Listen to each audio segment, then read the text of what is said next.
Putra Santi Santi Putra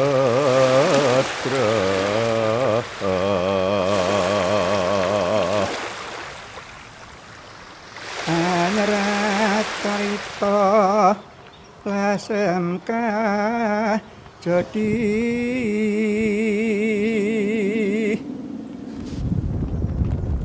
ameng pupi pulang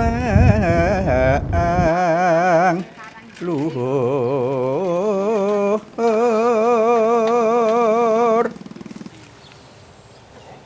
sagunging para janma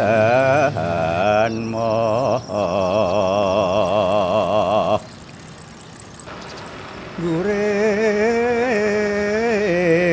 puja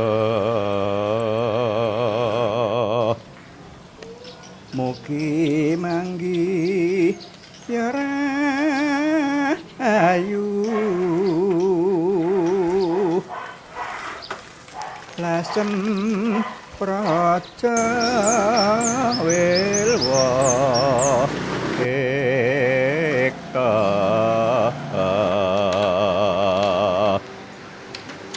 madangi mandira sari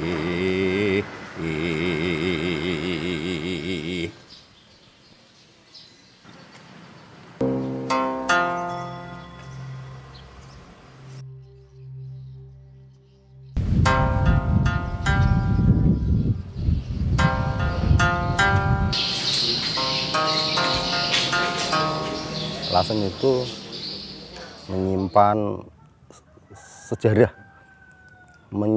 sejarah panjang. Setidak-tidaknya kita bisa melihat secara otentik itu di satu teks sejarah yang namanya Negara Kertagama. Di Lasem ini ada 540 situs yang melingkupi bangunan-bangunan kuno dari arsitektur Cina, dari arsitektur Jawa. Lasem banyak sekali bangunan-bangunan pecinan yang terlihat di sini. Itu pertanyaannya kemudian ada apa? Karena Lasem itu sesuai dengan Hongsi Cina. Hongsi Cina yang paling ideal itu adalah ada suatu tempat hangiringaken pategilan, hanengenaken pasabinan, hangungkuraken wana bebanjengan dan gunung, dan hangajengaken itu yang namanya samudra, dataran rendah yang ideal untuk dipergunakan sebagai pusat pemerintahan politik. Tetapi di situ tanah subur. Karena di situ ada pategilan atau tegal sawah, iya kan? Nah, di kirinya adalah tegal pategilan, kemudian di sebelah kanannya adalah persawahan, di belakangnya itu hutan dan gunung. Kemudian di depan Lasem itu lautan dan sungai. Itu yang ada hanya di Lasem.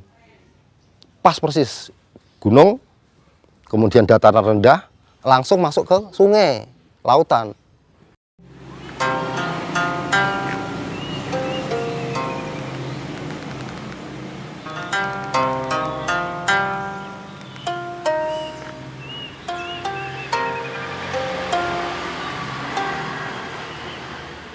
Di desa Soditan atau Dasun, di situ ada satu kelenteng berdiri. Kalau kelenteng itu berdiri tahun 1340, maka kemudian kita meyakini itu tempat pertama kali di mana ada pemukiman Cina. Sebab masyarakat Cina yang sudah memutuskan untuk dia itu merantau dan menetap di suatu tempat, pasti dia akan mendirikan kelenteng. Perkembangan masyarakat Cina pada waktu itu di Soditan sudah tidak bisa lagi digunakan sebagai, sudah padat ya. Kemudian hasil dari pemerintahan yang dipimpin pada waktu itu oleh seorang adipati Lasem yang bernama Oingkiat atau Jawanya itu Widyoningrat antara tahun 1750-an. Maka kemudian dibangunlah di Desa Karangturi ini.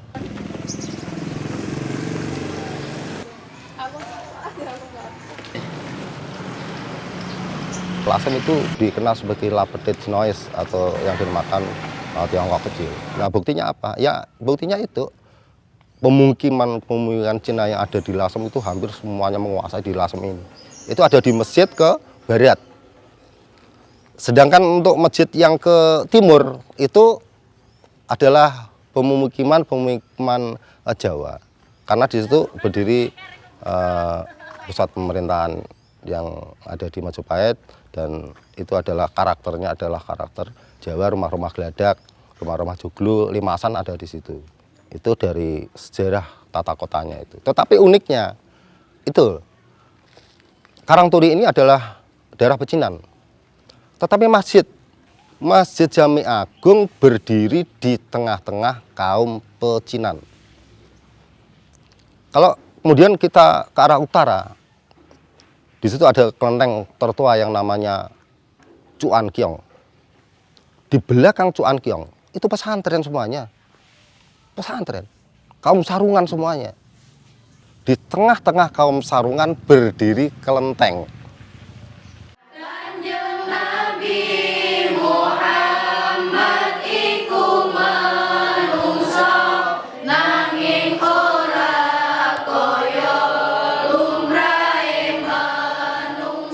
Berangkat dari situlah kemudian Vokmas melakukan sosialisasi untuk seluruh masyarakat. Karena situ-situ hampir semuanya berada di 20 desa yang ada di Lasem, maka seluruh masyarakat Lasem ya kudu melestarikan ini.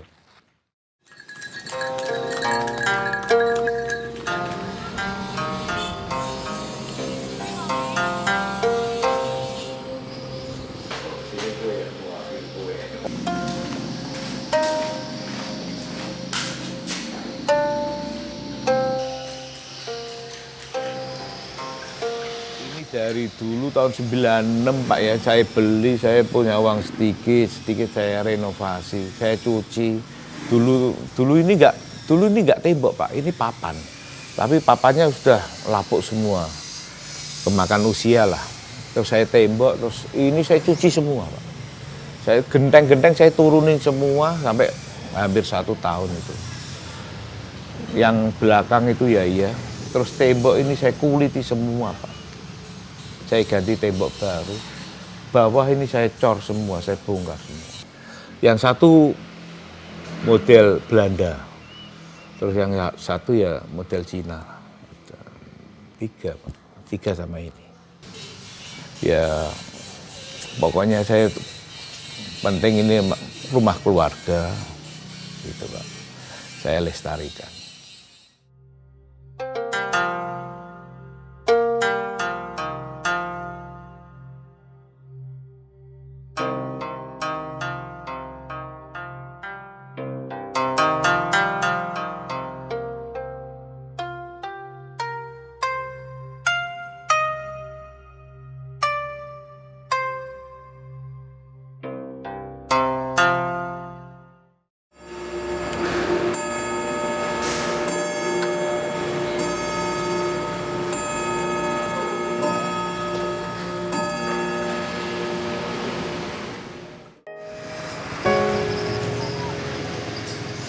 Masih tertolong karena ada bos-bos muda yang mau membeli, Pak. Kalau enggak ya sudah keluar kota semua. Ya, rumah-rumah kuno yang masih bisa dilihat itu tinggal 15-20%. Semuanya udah pada dibeli oleh broker-broker. Nanti larinya itu paling ke Surabaya dan Bali. Di situ tuh hanya transit. Setelah itu dijual banyak Italia atau ke Prancis. Saya keluh kesah memang. Terakhir ada pertemuan juga saya uraikan lagi.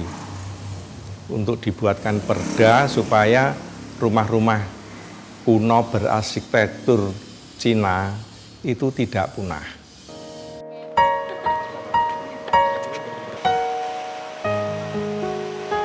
Untuk sekarang di era reformasi sampai sekarang gitu ya, karena faktor perekonomian Lasem itu memang sangat kecil sekali yang mengakibatkan banyak warga Lasem yang mencari kehidupan di luar Lasem, itu bekerja di Lasem, merantau keluar Lasem, yang akhirnya harus meninggalkan rumah-rumah mereka.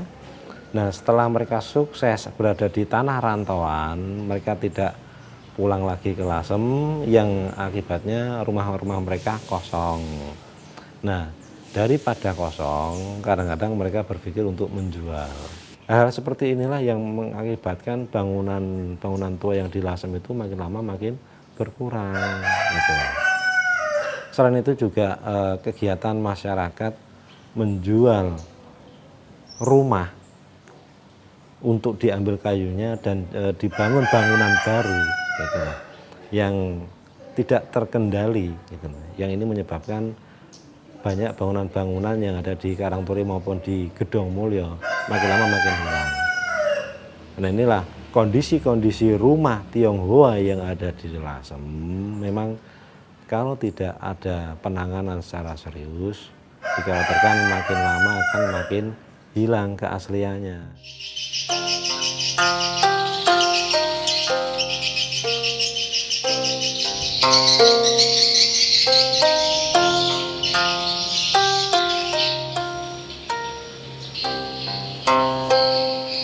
Kalau umpamanya rumah kosong daripada nggak ditempati, banyak yang kaya juga ada. Maksudnya anak-anaknya kaya di Semarang apa Jakarta, mamanya dibawa ke luar kota.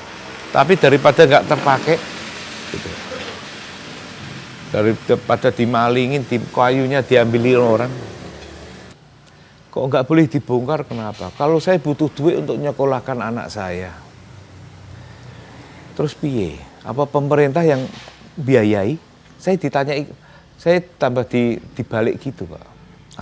Tapi ya itu, kalau yang nggak punya duit, apa kowe wani biayai anakku sekolah? Ya kita nggak bisa apa-apa. Tanyain, ini banyak yang dibuat untuk rumah makan, Pak. Rumah makan, Pak. Ya rumah tua ya didiriin, yang punya uang kan mau dibangun di Jakarta, dia kan beli ini kayu banyak, Pak. Dari Bali aja ke sini, Bali, Surabaya, Sulang aja ada, Semarang itu mengincar semua. Pokoknya Lasem ini kalau nggak ada Fokmas banyak yang hilang. Itu kalau nggak Fokmas tegas, mungkin Lasem separuh banyak yang hilang.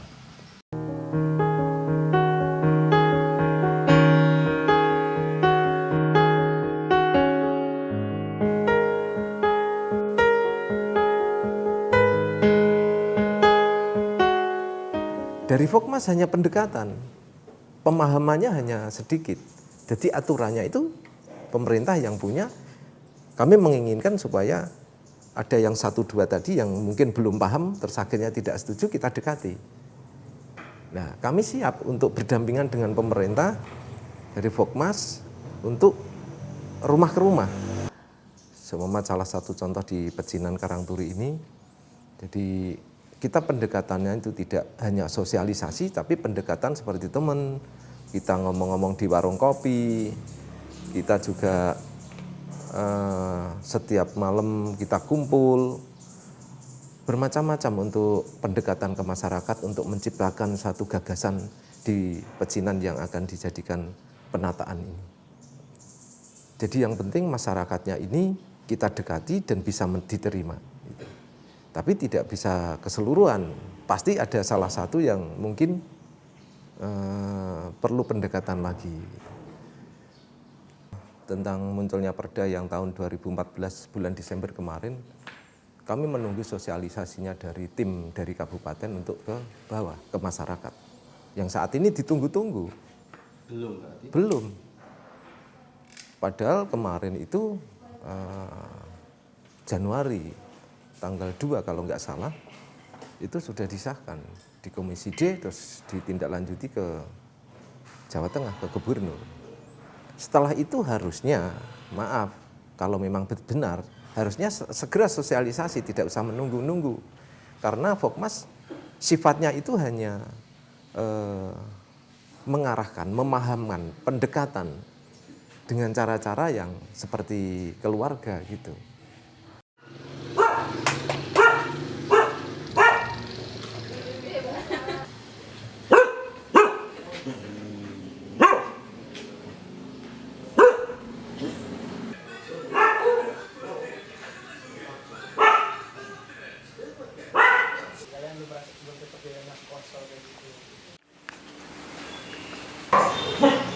Mình bangun ini kok engkong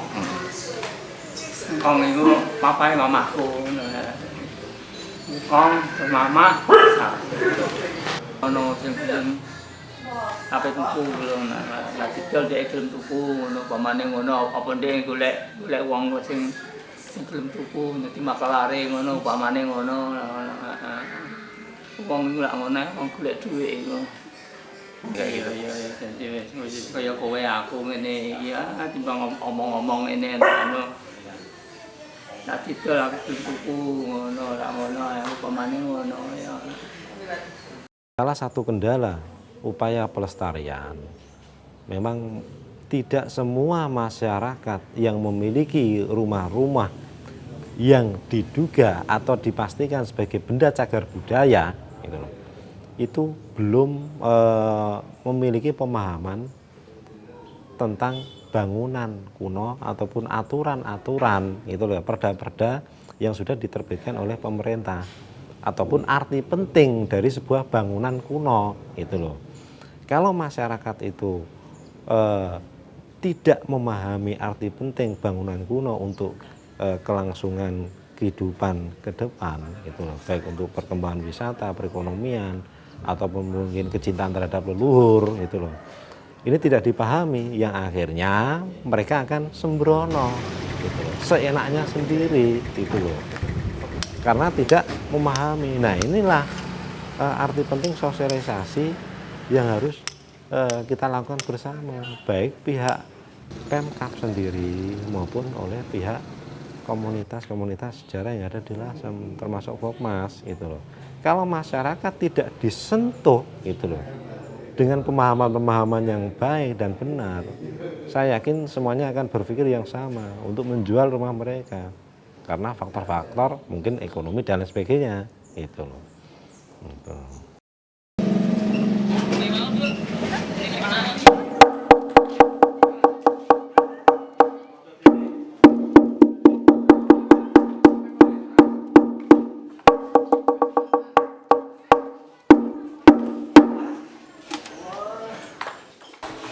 Kesadaran masyarakat Lasem mempertahankan rumah-rumah itu juga harus ada dan harus melalui, saya pikir kesadaran tidak muncul ujuk-ujuk. Kesadaran itu ada yang munculnya ujuk-ujuk dari mereka sendiri, ada yang munculnya dari sebuah tekanan-tekanan yang akhirnya muncul sebuah kesadaran. Pasti tidak lepas dari 3 hal. Satu, kesadaran diri pribadi, yang kedua dari penjelasan dari tokoh-tokoh masyarakat tentang itu, yang ketiga dari pemerintah. Karena memang betul seperti kata Mas tadi itu di Lasem ini sangat mengkhawatirkan penjualan rumah-rumah kuno itu sangat mengkhawatirkan. Karena kebanyakan mereka sudah langsung menjual dan langsung dibongkar, diambil kayunya, dibangun di luar tempat. Ada yang diambil kayunya, dicacah kayunya untuk bangunan-bangunan modern seperti itu. Kalau usulan saya jual beli boleh, karena seseorang kehabisan dana, sudah tidak bekerja, tua lagi di sini, jual beli boleh. Tapi tetap bangunan harus ada di situ. Ya, jadi mestinya kalau harus mengingat kota Lasem yang notabene ada julukannya Tiongkok kecil, saya kira ya harusnya dilestarikan. Jangan hanya dikurkuri uang sekian juta sebagai preminya, kalau saya tidak mau. Adakan Rembuk Lasem dan 1 hari penuh mulai pagi sampai sore, dan timingnya kalau bisa yang kira-kira mereka bisa itu timing Syawal, di mana baik Tionghoa maupun apa kan liburan tuh. Nah, liburan mereka balik ke Lasem. Nah, yang diundang siapa? Orang-orang Lasem asli yang ada di luar atau keturunan-keturunan masyarakat Lasem yang masih ada sampai saat ini, baik di Indonesia maupun di luar Indonesia. Dengan demikian pasti akan muncul keinginan-keinginan. Daftar keinginan itu kita buat daftar. Kita jadikan sebagai referensi kita. Saya rasa itu penting ya Rembuk Lasem itu untuk meneguhkan kembali keinginan besar Lasem sebagai kota pusaka internasional. Lasem itu kalau jadi satu-satunya di Indonesia. Sampai saya ingat, saya semangat itu. Alasannya apa saya tanya? Di sini itu ada semua. Kerukunan etnis itu ada di sini. Terus peninggalan ada semua di sini. Dari zaman Majapahit, zaman kemerdekaan ternyata ada. Lengkap di sini. Jadi saya akhirnya semangat, Vokmas berjuang sampai nanti muncullah perputaran perekonomian berputar di Lasem. Itu. Walaupun ini salah satu kecamatan di Kabupaten Rembang, mudah-mudahan Lasem itu nanti bisa mengangkat tidak hanya Kabupaten Rembang, tapi mungkin se-Indonesia.